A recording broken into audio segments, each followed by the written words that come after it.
Hi friends, welcome back on my channel Sonija tech.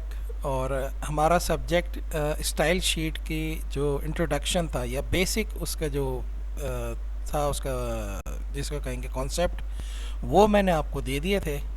और उसकी वजह ये थी कि आगे जो कुछ भी हम अब करने वाले हैं उसके अंदर स्टाइल शीट का एक बहुत इम्पॉर्टेंट रोल होता है।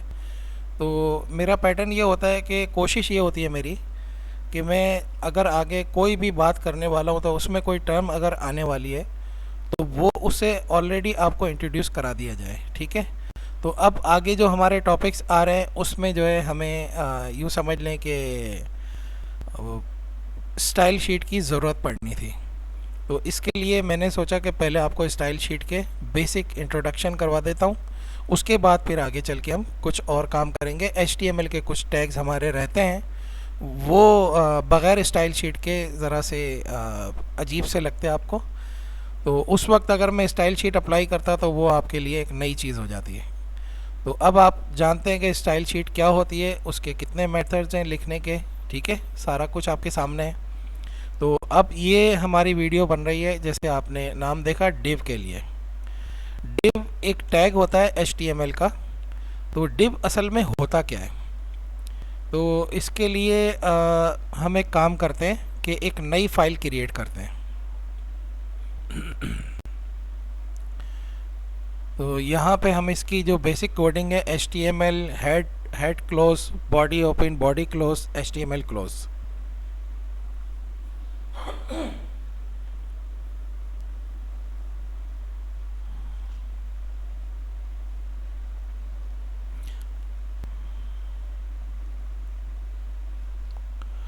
ये इसकी बेसिक कोडिंग हम कर लेंगे।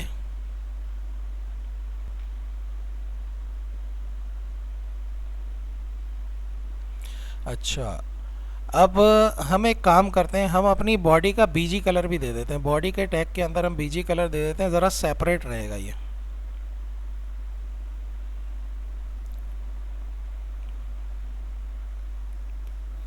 अच्छा, अब बॉडी में अब हम लिखेंगे यहाँ पे हमारा चैनल का नाम लिख देंगे सोनीजा टेक, लेकिन इसमें एक स्पेस दे देंगे हम। उसकी वजह मैं अभी आपको बताऊंगा। ठीक है, इस फाइल को हम सेव करते हैं div.html के नाम से।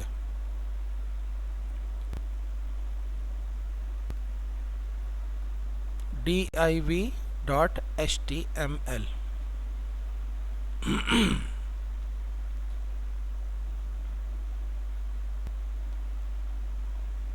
ठीक है, तो इसको हम चला भी लेते हैं।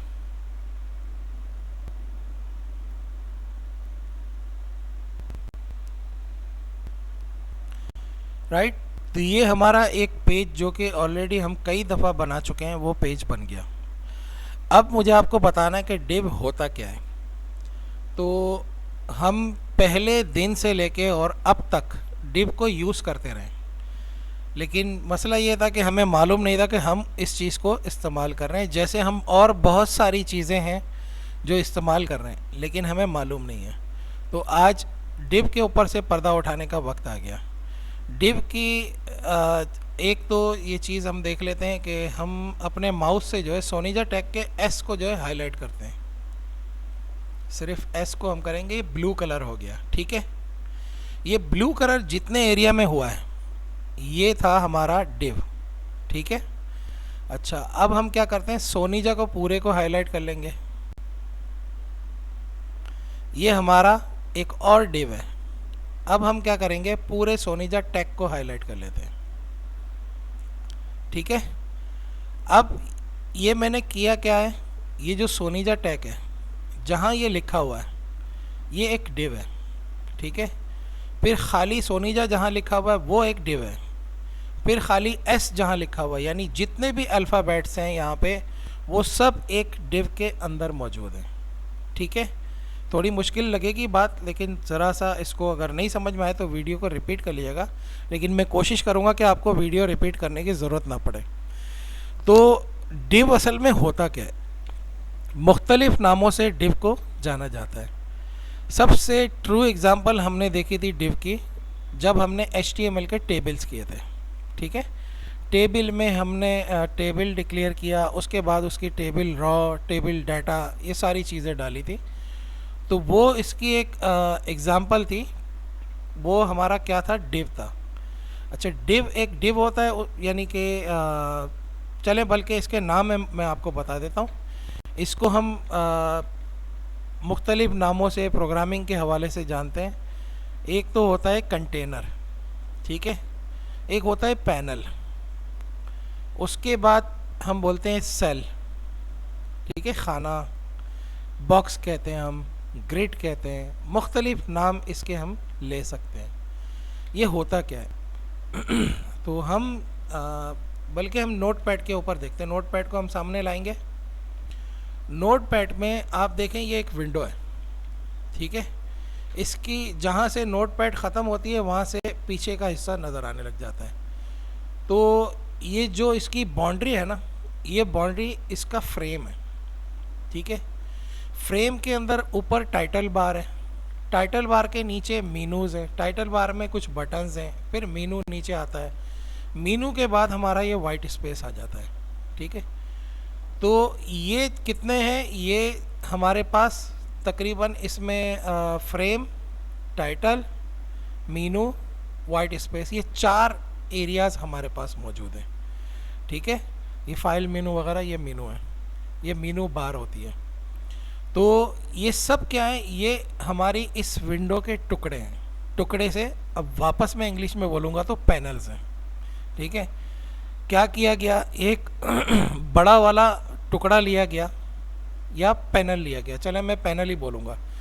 बड़ा वाला एक पैनल लिया गया, ठीक है, और उसको डिक्लेयर किया गया एज ए कंटेनर। कंटेनर किसको बोलते हैं, वो चीज़ जिसमें कुछ और चीज़ें रखी जा सकें, कैन जिस तरह बोलते हैं हम, ठीक है।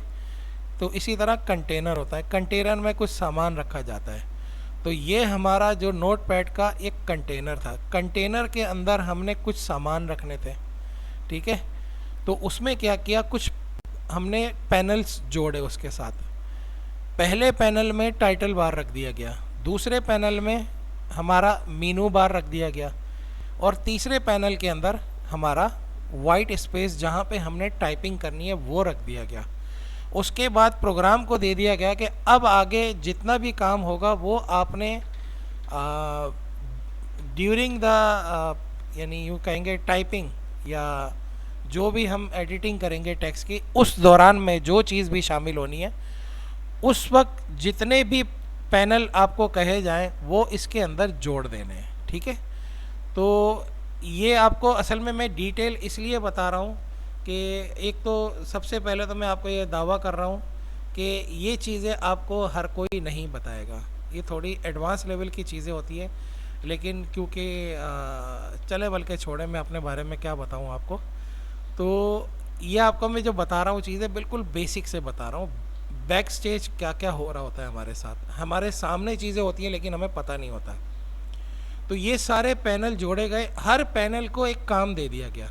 टाइटल बार को टाइटल का काम दे दिया गया, उसके साथ एक आइकन है, 3 बटन लगे हुए हैं। उसके बाद मीनू बार था, मीनू बार के अंदर मीनू डाले गए और उन मीनूज़ के अंदर उसके प्रोग्राम्स डाले गए, यानी मुख्तलिफ शॉर्टकट्स डाले गए कि इससे ये काम होगा। उसके बाद फिर हमारा वाइट स्पेस आया, लेकिन ये तीनों चीज़ें भी एक पैनल के ऊपर जुड़ी हुई थी, ठीक है। उसके बाद जो भी हम टाइपिंग करते हैं हमारा एक एक कैरेक्टर एक एक पैनल के अंदर होता है, सही है। तो ये जितनी भी हम मैंने पैनल के नाम से जितने भी नाम लिए कंटेनर या पैनल के नाम से, ये सब डिव थे, ठीक है। ये लॉजिकल एक स्पेस क्रिएट हो रहा था। टेबल के वक्त भी मैंने आपको यही वर्डिंग यूज़ करी थी कि टेबल बेसिकली हमारे पेज का एक लॉजिकल स्पेस क्रिएट करता है, ठीक है। आपको अगर याद होगा, नहीं तो आप वो वीडियो हमारी दोबारा सुन लीजिएगा। तो मैंने HTML में बहुत सारे टैग्स के अंदर मैं डिटेल में गया ही नहीं, क्योंकि मुझे पता था कि आगे इन्हीं चीज़ों को डिटेल में डिस्कस करना है, इसलिए मैं सरसरी वहाँ से बोलता हुआ गुजर गया, बहुत सारी चीज़ों की डिटेल में गया ही नहीं हूँ मैं। तो अब ये यहाँ पे हमारे सामने हमारी नोट पैड आई, और नोट पैड के अंदर जो हमने टाइपिंग की हुई है, हर कैरेक्टर एक डिव है, एक पैनल है, एक कंटेनर है, ठीक है। उस कंटेनर के अंदर हमारे ये वाइट स्पेस के अंदर एक एक कंटेनर के अंदर एक एक जिसको हम कहेंगे वो है अल्फ़ाबेट रखे हुए हैं, फिर अल्फ़ाबेट का एक ग्रुप है वो भी एक कंटेनर के अंदर है, ठीक है, या एक पैनल के अंदर है। तो इसको अब HTML में div का नाम दे दिया गया, ठीक है। तो अब ये div जो है इसके साथ हम किस तरीके से खेल सकते हैं, तो उसके लिए वापस हम अपने पेज की तरफ चलते हैं। तो यहाँ पे मैंने क्या किया था, पहले S को हाईलाइट करवाया, फिर सोनीजा को, फिर सोनीजा टेक को पूरे को, तो आपको मैंने बताया। लेकिन इसके पीछे एक और पैनल भी है, वो है हमारा ये जितना एरिया हमारे विंडो के अंदर नज़र आ रहा है ना, जिसको मैंने अभी बैकग्राउंड चेंज कर दिया है, ठीक है, पिंक कर दिया इसको। तो ये सारा एरिया भी डिव है, ये मेन डिव है या पेरेंट डिव है, ठीक है। यहाँ से कहानी चलती है। इसको कंट्रोल करने के लिए हमने सिर्फ इसका बीजी कलर चेंज किया।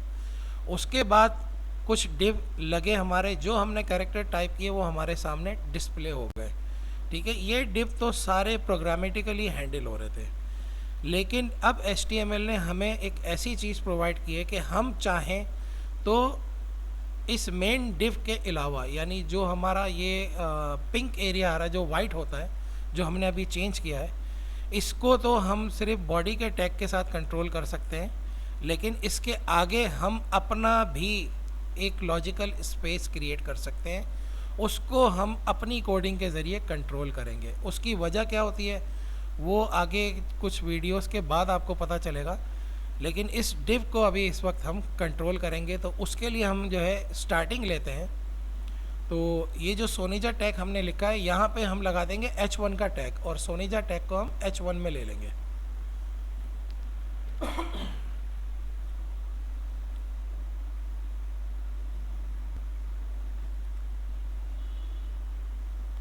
इसको एक दफ़ा ये कॉपी करके और नीचे हम पेस्ट भी कर देते हैं, इसको डबल कर लेते हैं। वजह इसकी अभी थोड़ी देर में समझ में आ जाएगी, ठीक है। अच्छा, अब हमने क्या करना है कि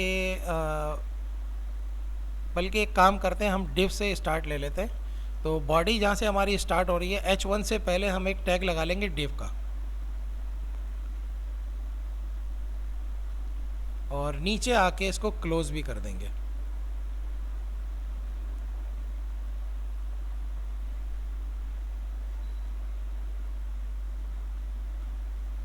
ठीक है, अब इसको हम रिफ्रेश करते हैं।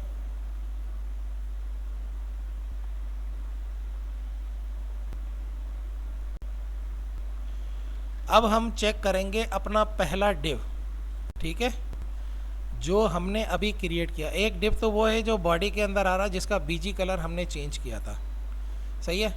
अब हम अपने मेन डिव में इसी टैग के अंदर उतरेंगे और यहाँ पे स्टाइल का टैग वो लगाएंगे, attribute style is equals to, अब यहाँ पे हम लिख देंगे बैकग्राउंड कलर,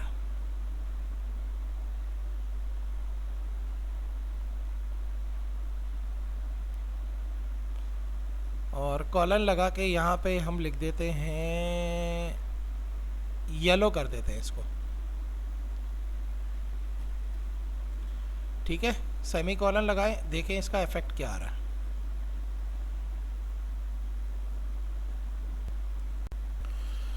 तो कलर हमने चेंज कर लिया अपने इस डिव का, ठीक है।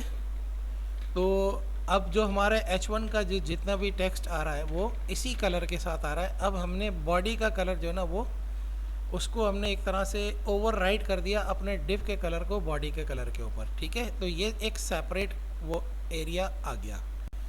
तो अब यहाँ पे मैं मुख्तलिफ़ जगहों पे मुख्तलिफ़ चीज़ें अप्लाई करूँगा। तो ये जो सोनीजा टैग हमने लिखा हुआ है, जितने भी मैंने डिव बताए, इसमें 5 चीज़ें आ रही हैं। बज़ाहिर तो हमें ऐसा लग रहा है कि कुछ भी नहीं आया। डिव का बैकग्राउंड कलर मैंने इसलिए चेंज करवाया कि अगर मैं खाली डिव का टैग लगाता तो आपको पता ही नहीं चलता कि डिव आया कहाँ है। एक फजूल सा कोई टैग लगा दिया जिसका कोई काम ही नहीं है, ठीक है ना। लेकिन उसके लिए लाजमी बात है कि इस स्टाइल शीट को अप्लाई करना था, और उसके साथ मैंने उसका कलर चेंज कर दिया। अब आपको ये पता चल रहा है कि इसका बैकग्राउंड कलर चेंज होने के बाद कि ये डिव कोई चीज़ होती है, ठीक है। मैंने एक डिव के अंदर बैकग्राउंड कलर चेंज किया और दोनों H1 के अंदर कलर चेंज हो चुका है। अब हम क्या करेंगे, डिव के साथ कुछ नहीं करेंगे हम,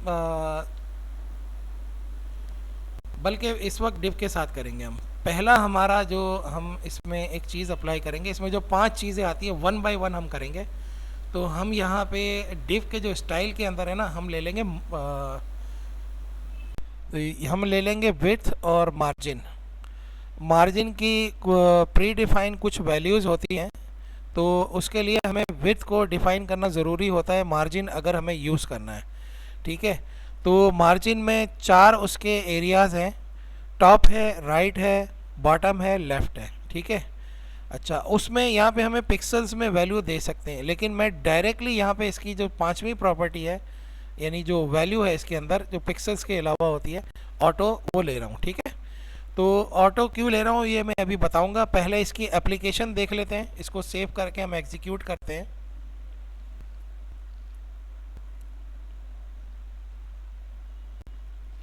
ठीक है, तो ये हमारा जो डिव है ये पूरा पूरा उठा के उसने हमें सेंटर में दे दिया। इसकी वजह क्या थी, स्क्रीन बड़ी हो या छोटी हो, ये उस स्क्रीन की सेंटर अलाइनमेंट के लिए आ जाएगा। अब इसके बाद हम स्क्रीन के साइज़ को कंट्रोल करेंगे, उसकी कुछ चीज़ें हैं वो हम बाद में देखेंगे। फ़िलहाल इसको आप ये देख लें कि मार्जिन ने क्या किया। ऑटो जब हमने किया, क्योंकि टॉप से और बॉटम से तो हम इसमें जो है ना इसको कंट्रोलिंग अभी नहीं करेंगे। स्क्रीन से नीचे की तरफ जितना भी आउट हो जाए मोबाइल में भी चल जाता है, कोई मसला नहीं है, लेकिन अगर लेफ़्ट राइट से आउट हो तो वो फिर स्क्रीन हमारी कट जाती है। तो इसमें तो आ जाएगा हमारे पास, कंप्यूटर में तो आ जाएगा, लेकिन मोबाइल के ऊपर वो चीज़ कट जाएगी। तो उसके लिए क्या करना पड़ता है कि हमें इस तरह से डिज़ाइन करना पड़ता है कि वो ऑटोमेटिकली अपने आप को एडजस्ट कर ले सेंटर में। ठीक है, तो कोई चीज़ हमसे अगर स्क्रीन थोड़ी आउट हो भी रही है तो जो डाटा है हमारा वो सामने नज़र आए। तो इसमें मज़ीद आगे कुछ चीज़ें हैं वो हम डिस्कस करेंगे नेक्स्ट वीडियो में। Thank you very much.